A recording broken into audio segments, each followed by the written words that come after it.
Bom dia! Domingo de Pentecostes, dia em que celebramos a descida do Espírito Santo. E eu quero convidar você e a sua família para que juntos nós possamos ter mais uma vez um tempo de culto a este nosso Deus. Esse Deus que é triuno, Pai, Filho e Espírito Santo. E eu quero saudá-los com o versículo de Atos 1, versículo 8, aonde é o lema desta semana que se inicia. E lá diz assim: mas recebereis poder ao descer sobre vós o Espírito Santo, e sereis minhas testemunhas, tanto em Jerusalém como em toda a Judéia e Samaria, e até aos confins da terra. Mas recebereis poder ao descer sobre vós o Espírito Santo, e sereis minhas testemunhas, tanto em Jerusalém como em Samaria e em toda a Judéia, até aos confins da terra. Realmente que eu e você possamos ser essa testemunha de Deus, esse testemunhar deste Deus triuno, aonde os nossos pés pisarem. Eu quero convidá-los para um tempo de oração.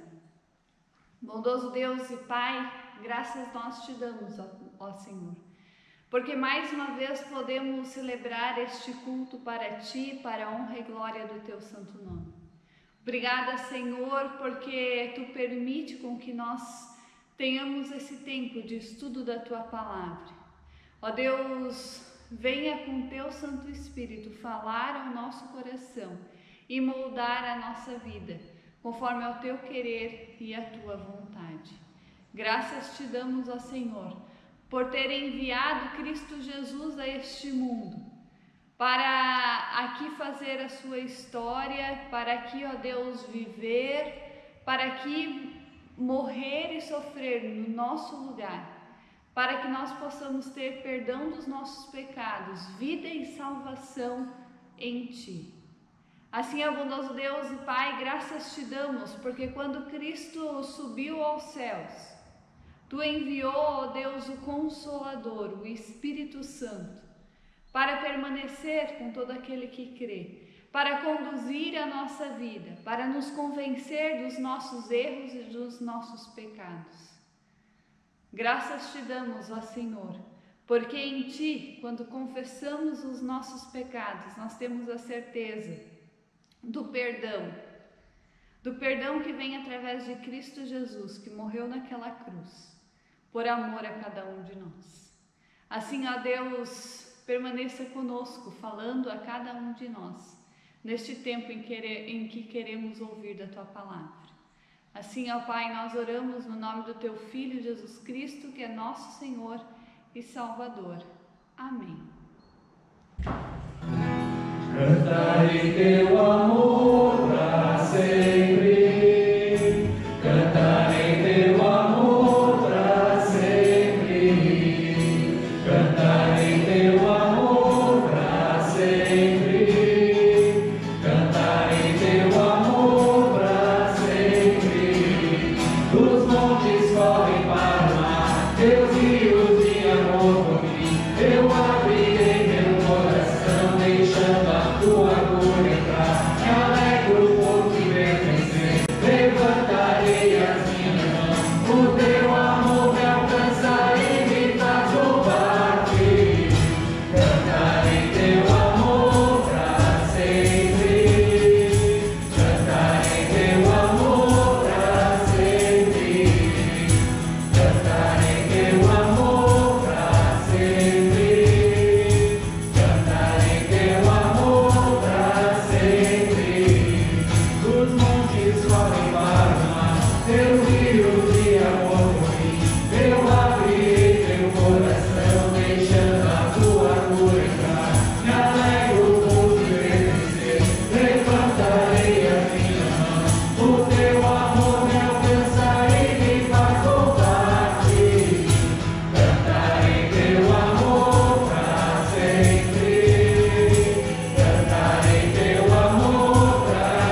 para você e disse: eu tenho para você uma boa e uma má notícia, qual você quer primeiro?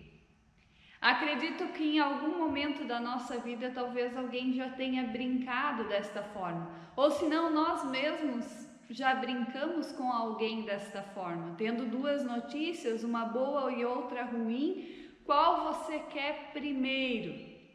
E algumas pessoas escolhem primeiro a notícia ruim, porque depois em seguida podem se alegrar com a notícia boa. Outros escolhem a notícia boa primeiro e depois então querem receber a ruim. Enfim, e é diante desta realidade de uma boa e de uma má notícia que eu quero trabalhar com você neste dia, nesta mensagem. Eu tenho para você uma boa e uma má notícia. E eu quero iniciar contando a respeito da boa notícia. A boa notícia tem a ver com a pessoa de Cristo, tem a ver com a obra de Cristo, o perdão dos nossos pecados. No Evangelho de Marcos, capítulo 3, versículo 28, nos é dito assim: em verdade vos digo que tudo será perdoado aos filhos dos homens, os pecados e as blasfêmias que proferirem. Ou seja, isso é evangelho. Todos os pecados que nós cometemos, aqueles que nós já cometemos, aqueles que cometemos e aqueles que nós vamos ainda cometer, eles podem ser perdoados, e eles são perdoados através daquilo que Cristo fez na cruz, morrendo no nosso lugar, carregando sobre si os nossos pecados. Inclusive, se nós olharmos o evangelho paralelo a esse texto, o evangelho de Mateus, lá também nos fala que também as blasfêmias, as calúnias, o falar mal contra Deus e contra Jesus Cristo pode ser perdoado. Tudo será perdoado. Porém, nós precisamos cuidar um pouquinho com essa boa notícia. Cuidar para nós não cairmos numa graça barata, ou alguns dizem universalismo, para nós não cairmos no universalismo onde se tem a ideia de que, já que Deus vai perdoar todos os pecados, então eu posso viver a minha vida aqui do jeito que eu quero, fazendo aquilo que eu quero, sem precisar ficar cuidando se é certo ou errado. E com isso, então, a gente barateia a graça de Deus, porque Deus, no final das contas, vai perdoar todas as pessoas e vai salvar a todos. Aí é que é interessante, porque em nenhum momento Jesus aponta para isto. Está implícito aqui que o perdão é dado para todo e qualquer pecador que se arrepender. Ou seja, a ênfase não está numa graça barata, não está no universalismo, mas sim no fato de que todo aquele que se arrepender tem seus pecados perdoados. E essa é de fato uma boa notícia para nós, para mim e para ti, que dia após dia nós erramos, nós falhamos, nós pecamos. Deus tem o perdão para nós, e graças nós rendemos e precisamos render a Deus por isso, porque senão nós realmente estamos perdidos, senão realmente estamos num rumo sem saída onde a condenação é certa. Mas graças a Deus, pela obra de Cristo Jesus na cruz, é que eu e você temos esta boa notícia. A boa notícia do perdão dos nossos pecados. Quando assim reconhecido, quando assim nós realmente nos arrependemos daquilo que cometemos, pedimos o perdão, confessamos os nossos pecados, Deus tem perdão para nós. Mas eu falei que eu tenho a boa notícia, mas eu também tenho a má notícia. E a má notícia tem a ver com a terceira pessoa da Trindade, o Espírito Santo. Hoje é domingo de Pentecostes, o dia que nós celebramos a descida do Espírito Santo, e para nos ajudar a entender esta má notícia, eu quero continuar lendo o versículo seguinte de Marcos 3, o versículo 29. E lá nos diz assim: mas aquele que blasfemar contra o Espírito Santo não tem perdão para sempre, visto que é réu de pecado eterno. Eu repito: mas aquele que blasfemar contra o Espírito Santo não tem perdão para sempre, visto que é réu de pecado eterno. Ou seja, todos os nossos pecados são perdoados, havendo arrependimento. Porém, se nós blasfemarmos contra o Espírito Santo, então esse pecado não tem perdão. Mas o que então significa blasfemar contra o Espírito Santo? O que é isso? Primeiramente, nós precisamos saber que blasfemar significa injuriar, caluniar, difamar, falar mal a respeito de alguém. E depois de nós sabermos o significado desta palavra de blasfêmia, o versículo 30 de Marcos capítulo 3 nos explica o que seria então a blasfêmia contra o Espírito Santo. E lá nos diz assim: isto porque diziam está possesso de um espírito imundo. Isto porque diziam está possesso de um espírito imundo. Mas então o que é blasfemar contra o Espírito Santo? É declarar conscientemente que tudo o que Jesus era e é, e tudo o que fez e faz e fará, ele fez porque estava possesso de um espírito imundo, que Jesus era um endemoniado. Isso é blasfêmia contra o Espírito Santo, ou seja, em outras palavras, é atribuir a obra de Deus ao próprio Satanás. Se nós analisarmos o contexto de Marcos capítulo 3, onde esses versículos estão inseridos, nós vamos perceber que como a blasfêmia aconteceu.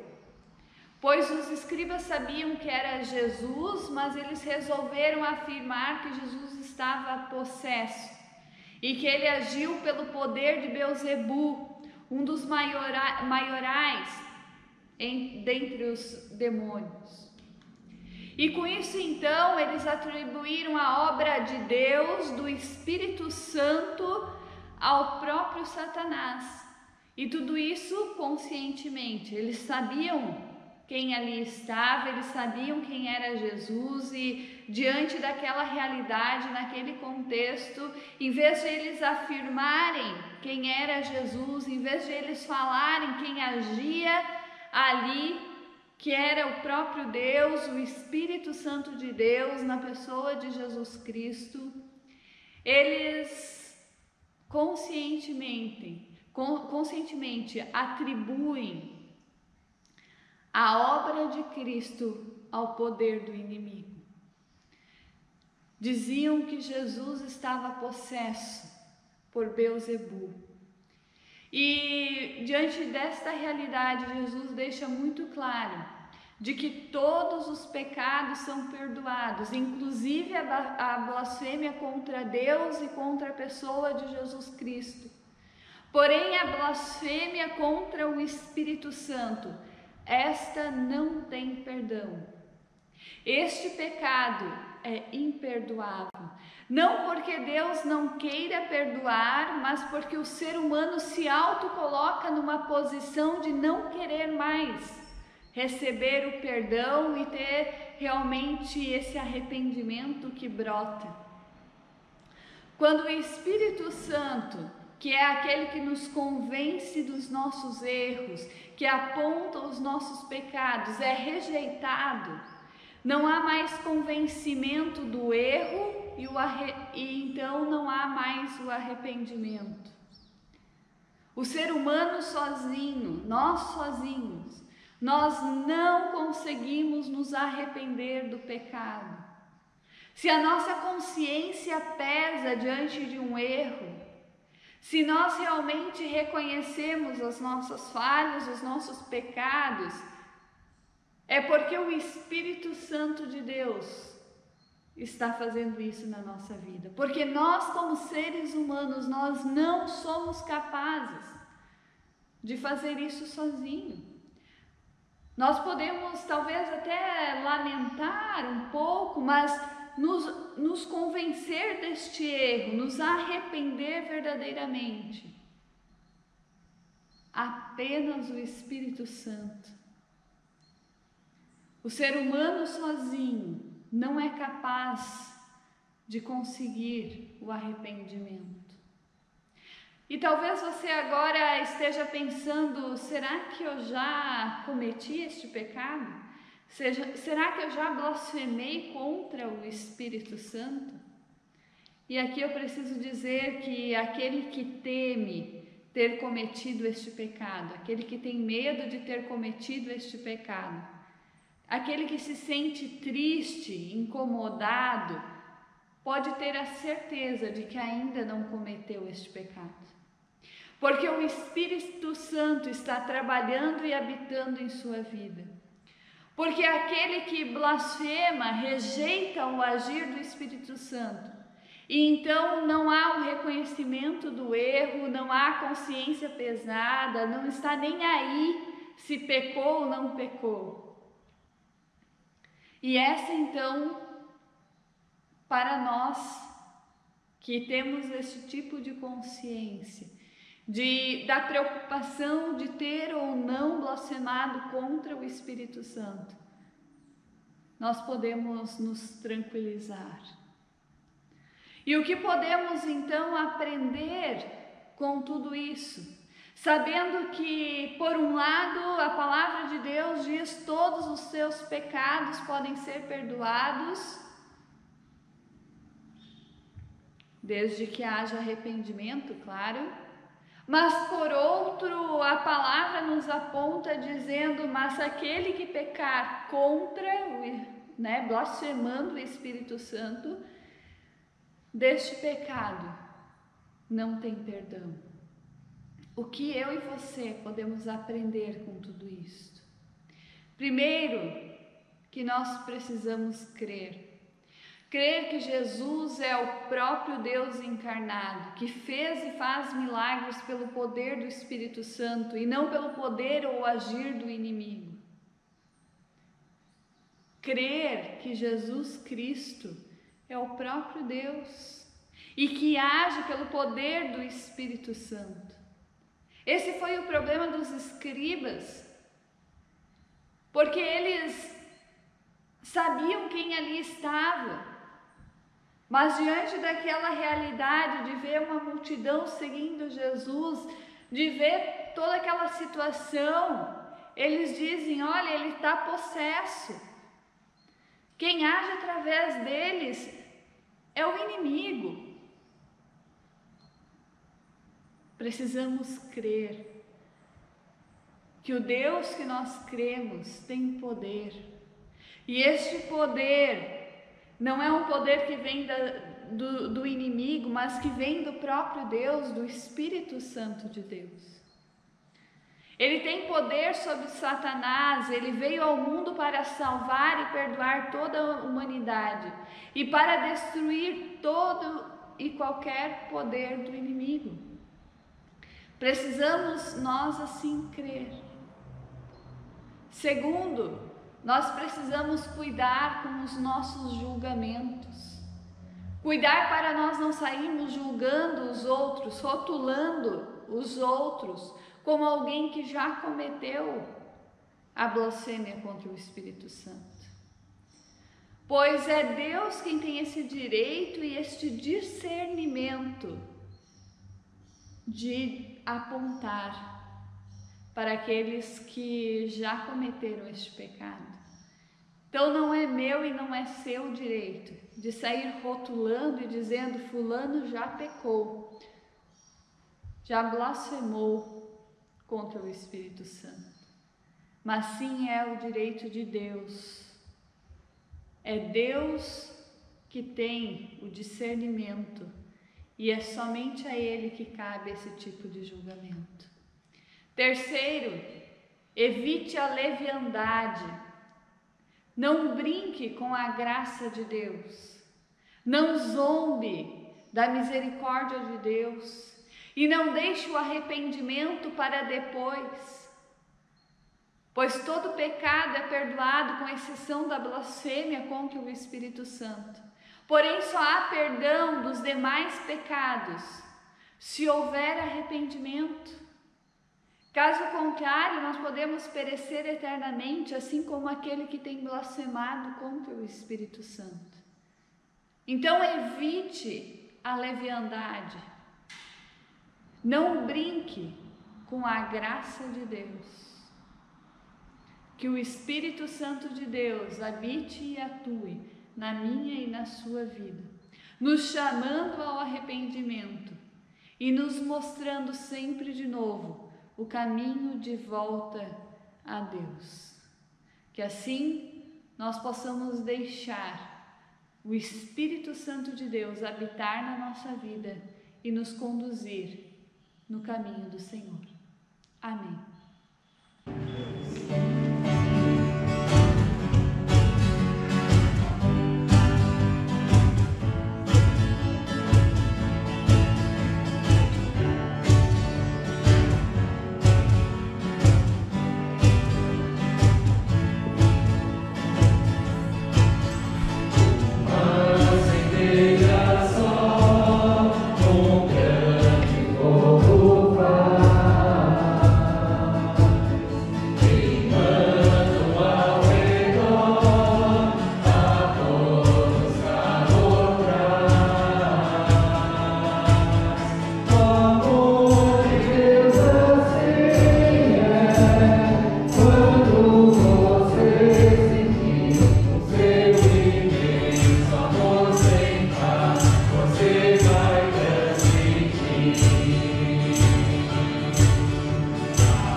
Assim como estamos, curve sua cabeça, vamos ter uma palavra de oração. Bondoso Deus e Pai, nós queremos render graças a Ti, porque podemos sim ter o perdão dos nossos pecados. Graças te damos, ó Senhor, porque isso só é possível porque um dia Cristo Jesus morreu na cruz no nosso lugar. Graças te damos por isto. Assim, ó Deus, queremos pedir que o Espírito Santo de Deus dirija o nosso caminhar, a nossa vida, para que nós não venhamos nos desviar do Teu caminho, para que a gente não venha, ó Deus, a baratear a Tua graça, mas que a gente viva esse arrependimento no nosso dia a dia, que a gente realmente deixe o Espírito Santo de Deus guiar o nosso ser. Assim, ó Pai de amor, nos ajude sempre de novo a permanecermos contigo, cumprindo com a Tua palavra e com o Teu querer na nossa vida. Bondoso Deus, nós queremos entregar todas aquelas pessoas que por algum motivo têm sofrido, seja por enfermidade, seja pela dor do luto, seja, ó Deus, o motivo que for, ó Pai, que Tu possas consolar a cada um, que Tu envie, ó Deus, do Teu Espírito Santo, para que sejam consolados e carregados por Ti. Assim, ó Pai, permaneça conosco neste dia, nesta nova semana, cuidando e nos guardando. E no mais, ó Deus, nós oramos a oração que Teu Filho nos ensinou, dizendo: Pai nosso que estás no céu, santificado seja o Teu nome. Venha ao Teu reino, seja feita a Tua vontade, assim na terra como no céu. O pão nosso de cada dia nos dai hoje e perdoa-nos as nossas dívidas, assim como nós também perdoamos aos nossos devedores. E não nos deixes cair em tentação, mas livra-nos do mal, pois Teu é o reino, o poder e a glória para sempre. Amém. Que o Senhor te abençoe e te guarde, que o Senhor faça resplandecer o rosto sobre ti, que o Senhor sobre ti levante o seu rosto e lhe dê a paz. Um abençoado domingo, uma abençoada semana a cada um de nós.